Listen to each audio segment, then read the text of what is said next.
Assalamualaikum warahmatullahi wabarakatuh.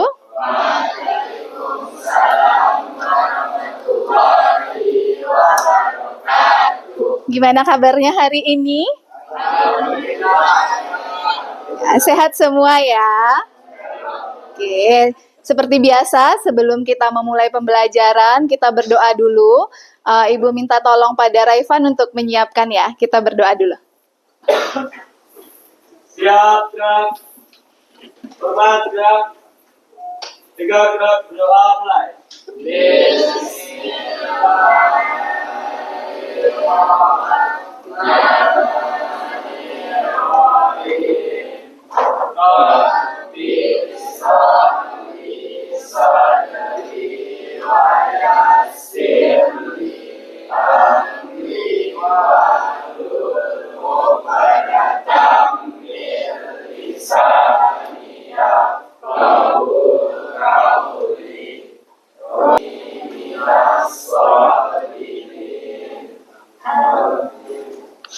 Ya Rabbal Alamin.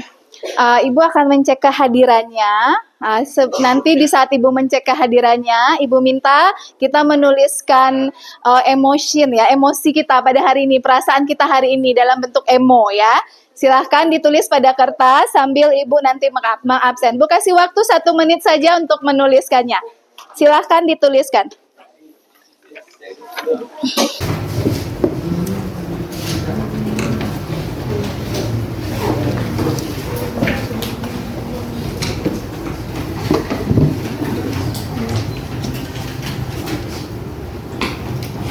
Sudah? Adinda Fitriani. Adin emonya tersenyum dengan cinta. Oke, bagus Adin. Ahmad Farid. Farid senyum dengan giginya 1. Lagi sakit gigi dia, Farid. Oke, kemudian Ale. Ale smile ya, Ale. Kemudian Aprilio Farel. Apa tuh ekspresinya? Sedih. Kenapa sedih hari ini, Farel? Kemudian Aulia. Aulia senyum lebar ya. Farhan juga smile. Fatir tanpa ekspresi ya. No ekspresi ya. Gian tersenyum. Gilang ekspresinya apa tuh Gilang? Ngantuk. Gilang ngantuk begadang kayaknya Gilang nih tadi malam. Habib senyum. Oke, terima kasih sudah menuliskan perasaannya hari ini. Jadi apapun yang kita rasakan hari ini, kita mulai pembelajaran kita dengan bahagia ya. Kita tinggalkan dulu semua masalah kita ya. Tadi Farel ada bersedih ya Farel. Sampai di kelas kita bahagia bersama teman-teman, bersama ibu. Kemudian kita mulai pembelajaran kita dengan semangat. Bisa? Bisa, terima kasih. Oke,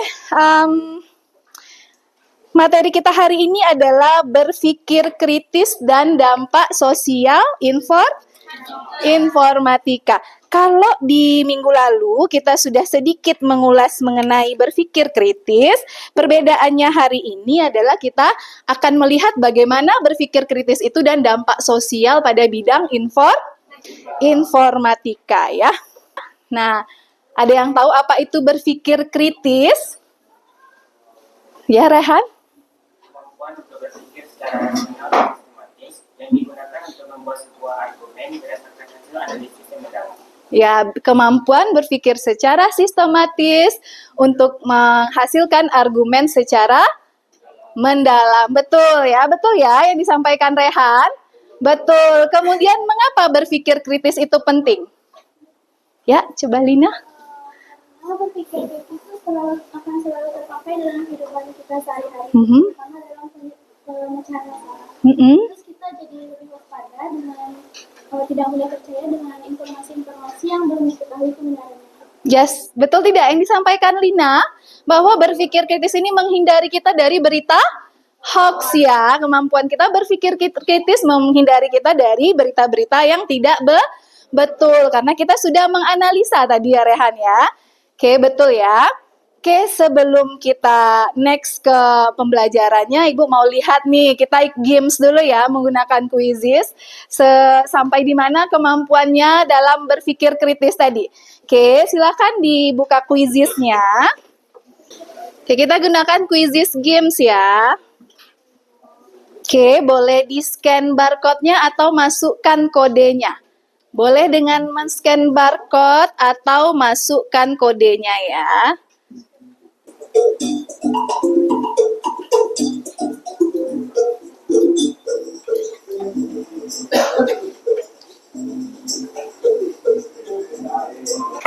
Oke, kita next kembali ke materi kita.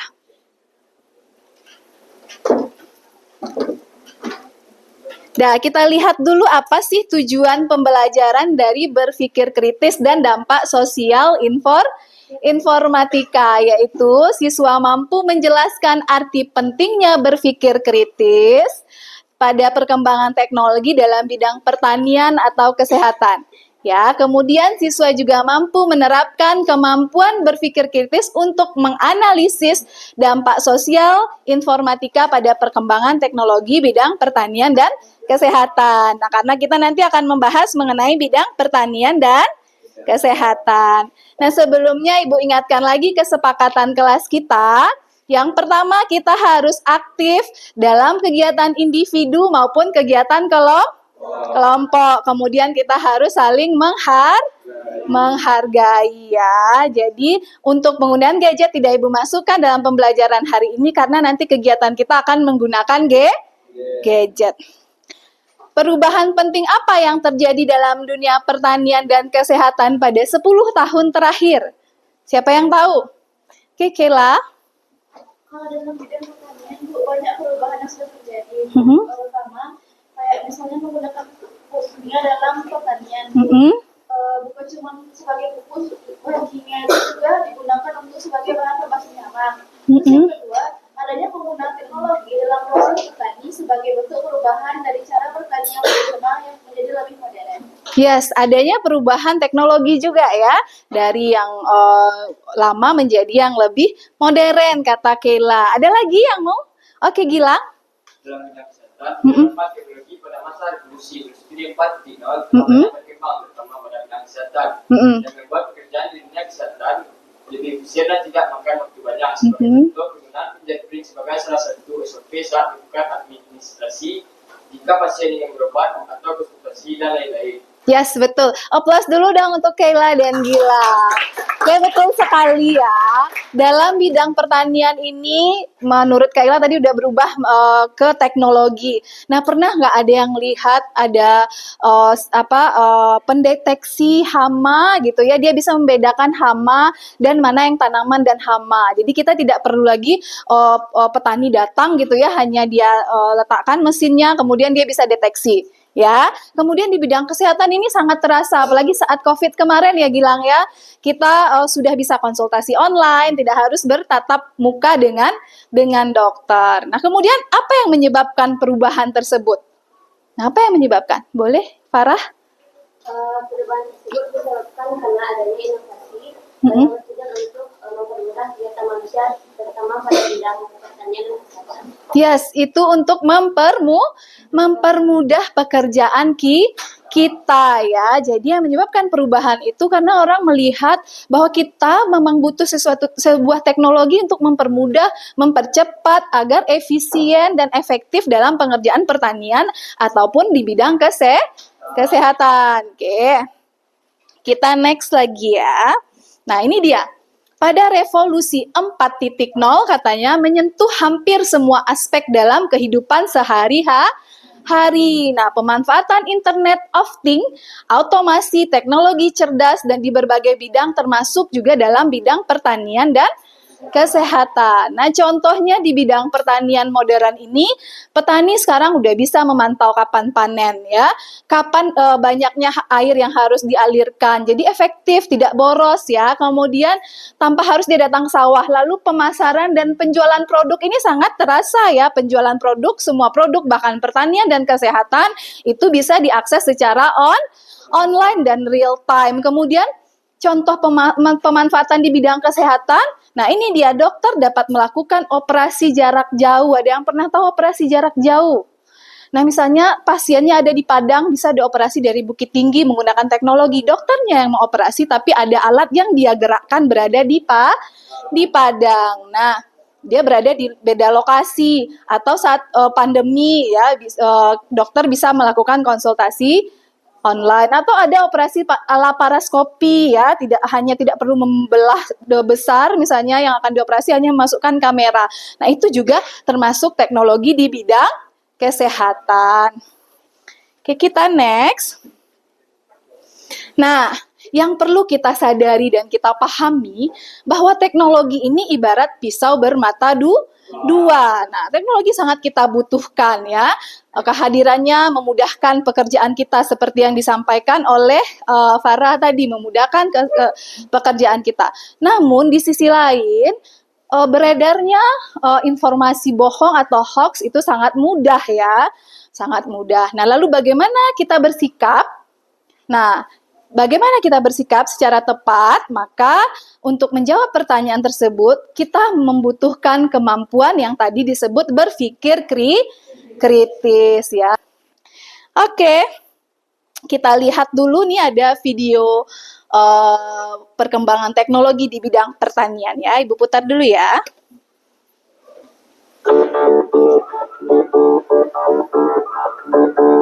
Apa yang ditanam sini? Gulma atau wortel?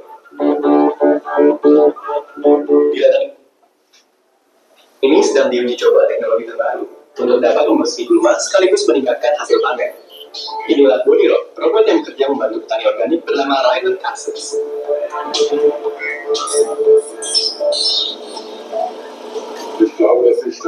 Saya adalah visioner dalam bidang ini, karena saya mencoba meramal masalah yang mungkin muncul 10 tahun mendatang dan mencari solusi terbaik. Oke, itu video mengenai contoh di bidang pertanian. Nah, bagaimana di bidang kesehatan? Nah, kita lihat lagi di bidang kesehatan ya. Berlibur memang menyenangkan, tapi kondisi semacam ini tak pernah bisa diprediksi. Di masa depan, ketika pasien datang ke rumah sakit, cukup dengan scan sidik jari, semua histori pasien bisa diakses. Didukung dengan teknologi artificial intelligence, dokter dapat dengan mudah mencatat semua pasien, lengkap dengan rekomendasi pemeriksaan penunjang. Jika ada pemeriksaan laboratorium yang tidak tersedia di rumah sakit, sistem akan merekomendasikan laboratorium rujukan. Hebatnya lagi, sistem juga bisa merekomendasikan daftar obat. Bahkan, sistem dapat memberikan warning jika pasien memiliki retensi antibiotik. Ada stok obat yang tidak tersedia. Secara otomatis, sistem akan mencarikan di apotek terdekat. Sudah terbayang ya, tadi ada video yang Ibu putarkan mengenai perkembangan teknologi di bidang pertanian, kemudian ada juga di bidang kesehatan. Oke, selanjutnya kita akan diskusi kelompok ya. Selanjutnya kita akan diskusi kelompok. Untuk diskusi kelompok ini, nanti Ibu akan membagi kita ke dalam 6 kelompok ya. 6 kelompok, pembagian kelompoknya nanti Ibu buatkan. Nah, kemudian untuk akses materinya seperti biasa, dapat diakses di Google Site Ibu. Masih ada link Google Site-nya. Oke, di sana nanti kita bisa akses Google Site Ibu, bisa diakses materinya, nanti dibaca dulu materinya. Kemudian di tab LKPD, di sana ada LKPD yang bisa diakses. Nah, kemudian diakses LKPD-nya. Setelah itu baru kita kerjakan tugas yang ada di bagian LKPD. Oke. Nah, ini untuk pembagian kelompoknya.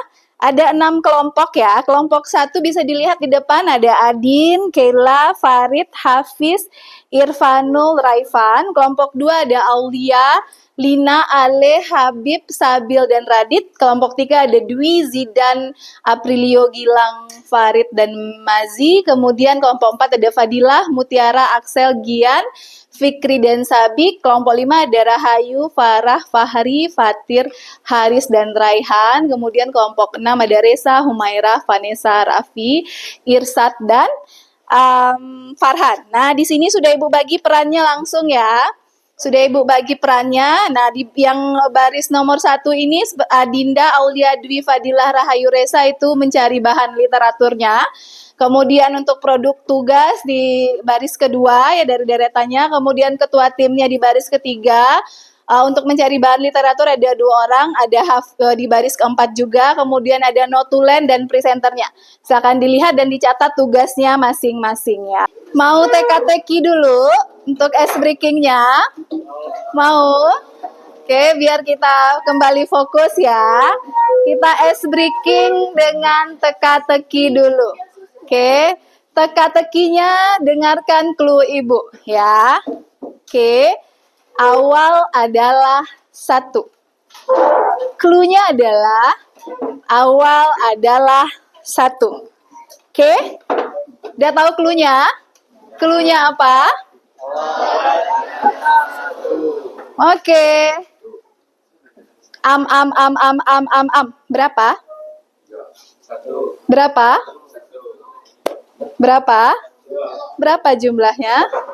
Berapa? 2, betul. Fahri betul, 2. 2 ya. Oke, Bu, 1 kali lagi. 1 kali lagi ya. Oke.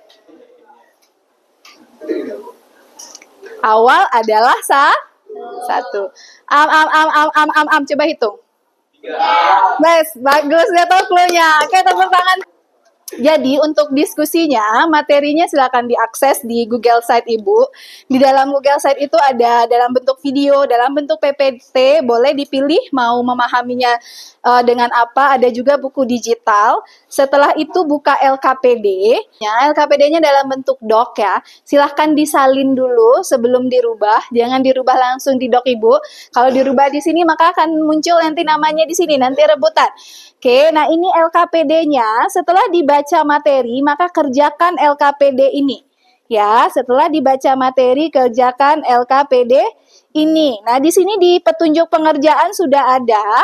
Oke, untuk kolom kedua, nah ini kolom pertama, ini kolom kedua. Kolom kedua diisikan masalah teknologi yang akan diidentifikasi, baik bidang pertanian atau kesehatan. Jadi masing-masing kelompok silahkan memilih mau bidang pertanian atau kesehatan, kemudian identifikasi masalahnya ya. Nanti ini diisikan masalah teknologi apa, misalnya pertanian di bidang apa dan apa masalahnya. Oke, kemudian untuk kolom yang ketiga, nah ini kajian literatur. Dari masalah ini kita cari berupa bahan, boleh dalam bentuk artikel, video yang diambil di Google. Ibu izinkan secara mandiri mencarinya. Nah, yang disesuaikan dengan masalah yang diangkat. Jangan lupa sertakan alamatnya atau sumbernya. Nah, ini untuk kajian literaturnya.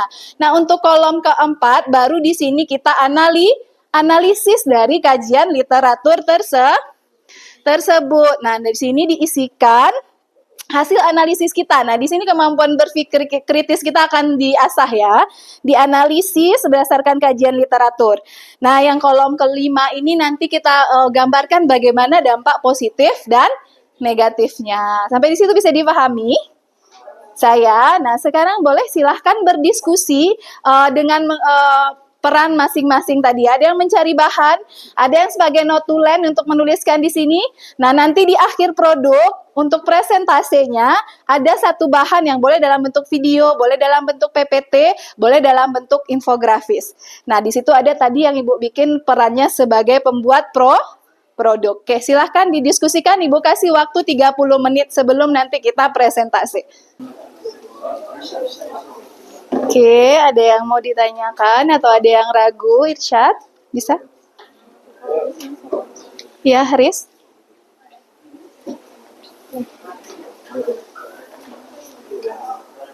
Paham? Ya, satu aja. Boleh satu di bidang pertanian atau satu di bidang kesehatan yang Rehan angkat. Satu saja yang akan dianalisis.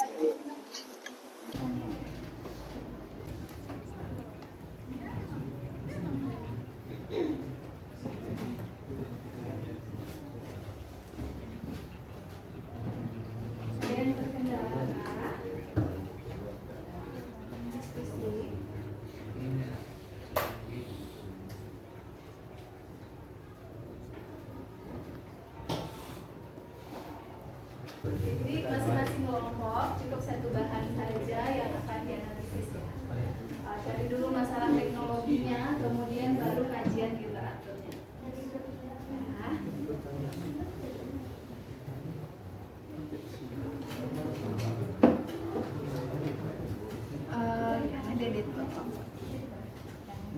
presentasi cukup.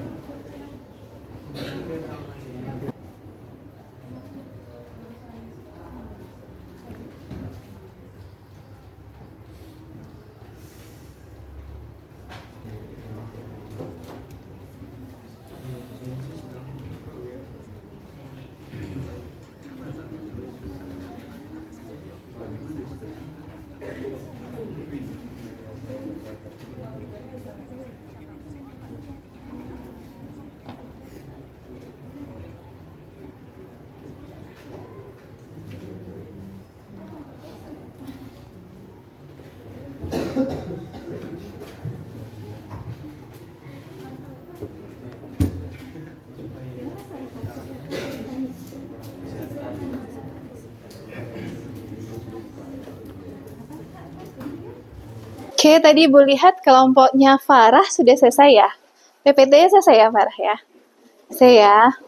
Nanti mungkin barangkali kita mintakan ke kelompoknya Farah untuk presentasi ya.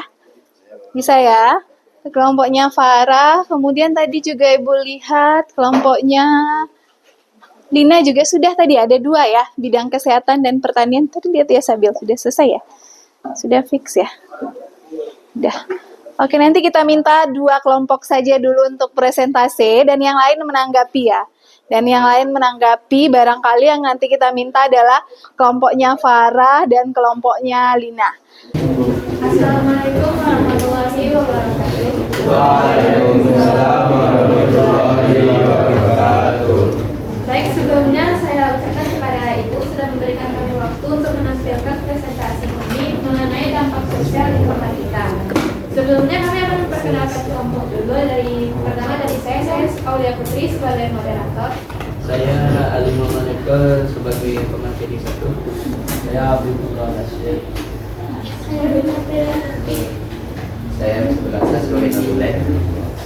Tentu kita langsung saja masuk ke presentasi yang akan dibacakan oleh kepada Di permasalahan-permasalahan teknologi yang telah kami identifikasi, kami telah menemukan 2 masalah, yakni di bidang pertanian dan di bidang kesehatan. Dan yang masing-masingnya mengenal combine harvester, mesin canggih mempermudah panen padi, dan peran dan tantangan digitalisasi pelayanan kesehatan di Indonesia. Untuk hasil eksplorasi teknologi yang diidentifikasi di bidang pertanian, dahulu kita para petani memanen padi dengan sabit atau air. Cara ini membutuhkan waktu lama dan tenaga kerja yang banyak. Ini zaman telah berubah. Baiklah, setelah dibacakan materi oleh kalian tadi, maka kami akan membuka sesi tanya jawab kepada kelompok yang ingin bertanya. Silakan langsung angkat tangan. Coba ya, Farhan silakan. Assalamualaikum warahmatullahi wabarakatuh. Perkenalkan, nama saya Muhammad Firdanji dari kelompok 6. Saya ingin bertanya, bagaimana mesin combine harvester mempengaruhi gaya hidup pengguna, dan juga bagaimana mesin dapat membantu petani dalam proses pertanian, dan apa saja kekurangan dari sistem operasional mesin combine. Kelompok lain yang ada yang ingin bertanya? Ada lagi kelompok lain yang mau bertanya? Ya, pas. Baik, untuk itu sebelum jawab pertanyaan, berikan kami waktu sedikit untuk mendiskusikan jawaban.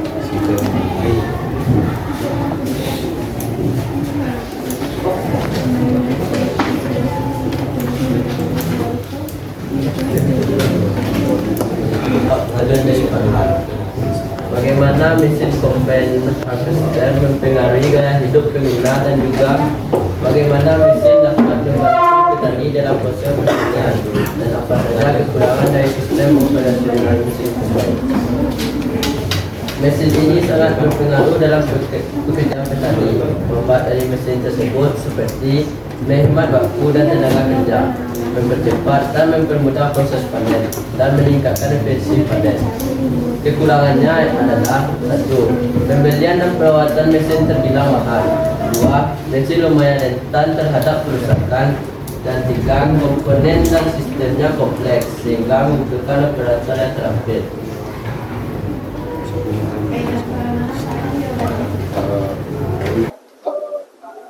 Terima kasih karena telah menjawab. Dengan sudah dibacakannya jawaban dari pertanyaan tadi, maka berakhir juga presentasi dari kami. Kami kelompok 2 kami berdiri jika ada kata-kata yang salah mohon dimaafkan. Assalamualaikum warahmatullahi wabarakatuh. Waalaikumsalam warahmatullahi wabarakatuh. Aplaus dulu untuk kelompok 2 ya. Oke, sekarang kita lihat lagi bagaimana hasil diskusi dari kelompok 5 ya. Sebelumnya, terima kasih kepada murid dan teman-teman yang telah memberikan waktunya kami kelompok 5 agar bisa mempresentasikan hasil diskusi kami. Sebelum itu, perkenalkan nama saya Rahi Jelita dan teman-teman saya. Saya kira juga. Saya Ferdian Maulana Haryanto. Saya Fadil Faizi. Saya Muhammad Raihan. Saya Muhammad Rizal Snim. Di bidang kesehatan. Perkembangan teknologi berperan penting dalam meningkatkan kualitas diagnosis, pengobatan, dan pengelolaan kondisi kesehatan. Teknologi juga turut meningkatkan pengalaman pasien dan profesional kesehatan melalui peningkatan efisiensi dan standar perawatan yang lebih tinggi.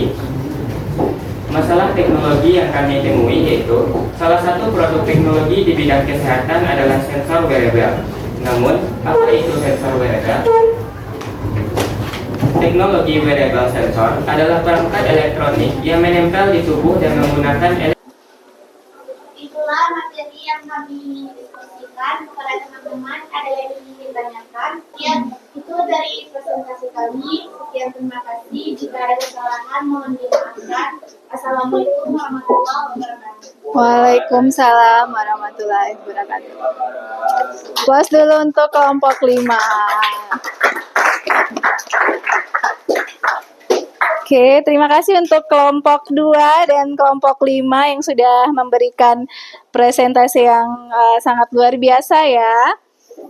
Kita sudah presentasi, kita saatnya refleksi lagi. Nah, kita refleksikan bagaimana pembelajaran kita saat ini. Nah, di Google Site, di situ sudah ada link Padlet, silahkan diisi. Di situ berisi beberapa pertanyaan. Nah, pertanyaannya silahkan diisi. Yang pertama, setelah mempelajari materi berpikir kritis dan DSI, saya lebih mengetahui ternyata. Yang kedua yang saya lakukan dalam tugas DSI ini adalah yang ketiga, saya belajar bahwa peran berpikir kritis dalam perkembangan teknologi bidang pertanian dan kesehatan adalah, yang keempat, saya memberi kesimpulan bahwa dampak perkembangan teknologi bidang pertanian dan kesehatan adalah. Sudah ada jawabannya. Di sini juga ada jawaban dari Gilang. Berpikir kritis merupakan proses berpikir intelektual, di mana pemikir dengan sengaja menilai kualitas pemikiran, pemikir menggunakan pemikiran yang reflektif, independen, dan jernih, dan rasional. Berpikir kritis mencakup keterampilan menafsirkan dan menilai pengamatan informasi dan argumentasi. Oke, sudah mulai banyak yang menjawab ya di pertanyaan nomor 1. Ada Hafiz juga. Hafiz, saya sekarang lebih tahu betapa pentingnya berpikir kritis untuk era digital.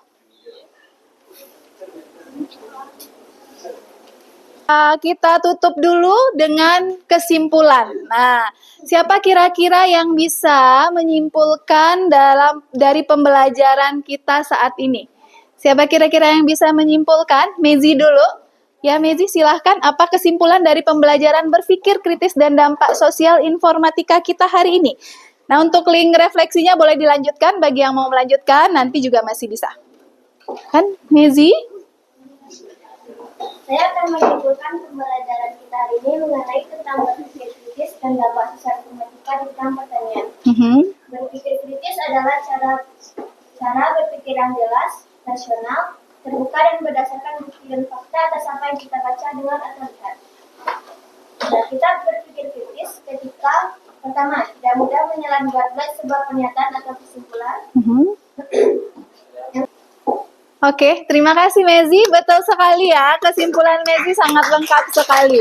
Mezi juga sampaikan tadi bagaimana kesimpulannya dalam bidang pertanian. Nah, ada lagi yang mau menyimpulkan? Raifan boleh, silakan Raifan.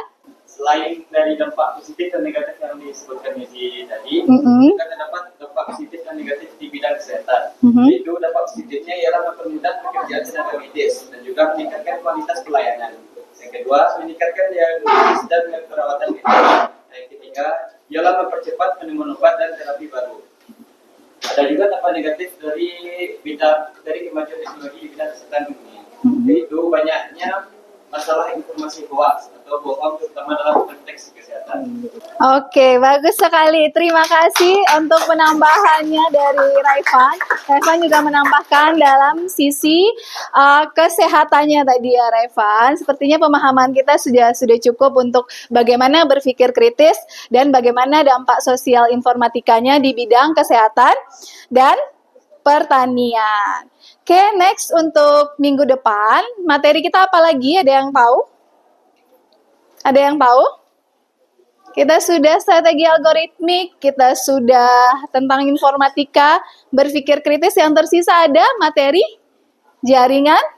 Oke, kita next lagi ke jaringan komputer. Nah, minggu depan kita akan diskusikan bagaimana dengan jaringan komputer, dan nanti kita juga akan praktekkan di labor bagaimana penggunaan jaringan komputer. Oke, sebelum kita tutup, kita minta dulu berdoa. Hafiz bisa pimpin dulu untuk berdoa untuk menutup kegiatan kita hari ini.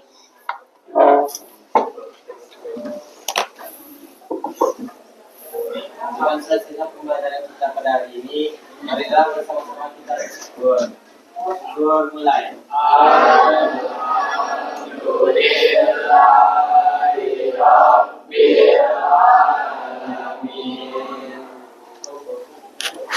Oke, terima kasih dan sampai ketemu di minggu depan dengan materi jaringan komputer. Assalamualaikum warahmatullahi wabarakatuh. Waalaikumsalam.